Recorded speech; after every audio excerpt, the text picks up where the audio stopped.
പാലക്കാട് തിരുമിറ്റക്കോട് നിന്ന് പ്രവാസി വ്യവസായിയെ തട്ടിക്കൊണ്ടുപോയ സംഭവം ഏറെ കോളിളക്കം സൃഷ്ടിച്ചതാണ്. രക്ഷപ്പെട്ട പ്രവാസി വ്യവസായി മുഹമ്മദ് അലിയെയും കേസിലെ പ്രധാന സാക്ഷിയായ മാനേജർ ഷിബിലിയെയും അപായപ്പെടുത്താൻ വിദേശത്തിരുന്ന് വീണ്ടും ഗൂഢാലോചന നടന്നതായി ക്രൈംബ്രാഞ്ച് കണ്ടെത്തൽ.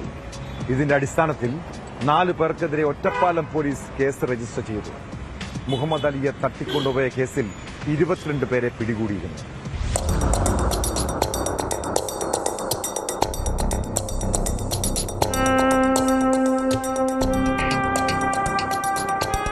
പാലക്കാട് തിരുമിറ്റക്കോട് ദുബായ് റോഡിൽ വച്ച് പ്രവാസി വ്യവസായിയെ തട്ടിക്കൊണ്ടുപോയി ഒറ്റപ്പാലം കോതക്കുറിശ്ശിയിൽ തടവിൽ പാർപ്പിച്ച് 70 കോടി രൂപ മോചനദ്രവ്യം ആവശ്യപ്പെട്ട കേസിലാണ് ക്രൈംബ്രാഞ്ചിന്റെ നിർണായക കണ്ടെത്തലുണ്ടായത്. പ്രവാസി വ്യവസായി VP മുഹമ്മദ് അലിയെയും കേസിലെ പ്രധാന സാക്ഷിയായ മാനേജർ ഷിബിലിനെയും അപായപ്പെടുത്താൻ വിദേശത്ത് വീണ്ടും ഗൂഢാലോചന നടന്നതായാണ് ക്രൈംബ്രാഞ്ച് സ്ഥിരീകരിക്കുന്നത്. സംഭവത്തിൽ നിലവിൽ റിമാൻഡിലുള്ള കാസർഗോഡ് സ്വദേശി ഷമീർ, മലപ്പുറം സ്വദേശി നിസാം എന്നിവർക്കും വിദേശത്തുള്ള 2 ഗൂഢാലോചനക്കാർക്കുമെതിരെയാണ് ഒറ്റപ്പാലം പോലീസ് പുതിയ കേസ് രജിസ്റ്റർ ചെയ്തത്.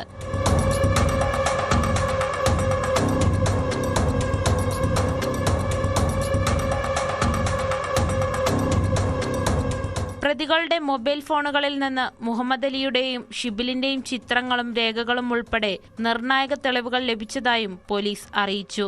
2025 ഡിസംബർ 6-നായിരുന്നു പ്രവാസി വ്യവസായിയായ മലപ്പുറം വണ്ടൂർ പൂങ്ങോട് വലിയ പീടിയേക്കൽ VP മുഹമ്മദ് അലിയെ തോക്ക് ചൂണ്ടി തട്ടിക്കൊണ്ടുപോയത്. പിന്നീട് കോതക്കുറിശ്ശി പത്തംകുളത്തെ പൂട്ടിയിട്ട വീട്ടിലെത്തിച്ച ശേഷം വീഡിയോ ചിത്രീകരിച്ച് ബന്ധുക്കൾക്കയച്ച് 70 കോടി രൂപ മോചനദ്രവ്യം ആവശ്യപ്പെട്ടെന്നാണ് കേസ്. സംഘത്തിന്റെ കയ്യിൽ നിന്നും രക്ഷപ്പെട്ട വ്യവസായി വാണിയംകുളത്ത് സ്വകാര്യ ആശുപത്രിയിൽ ചികിത്സയിലായിരുന്നു.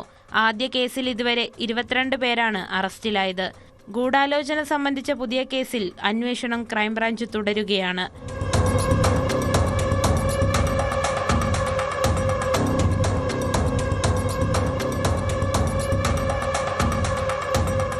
ന്യൂസ് 18 പട്ടാമ്പി.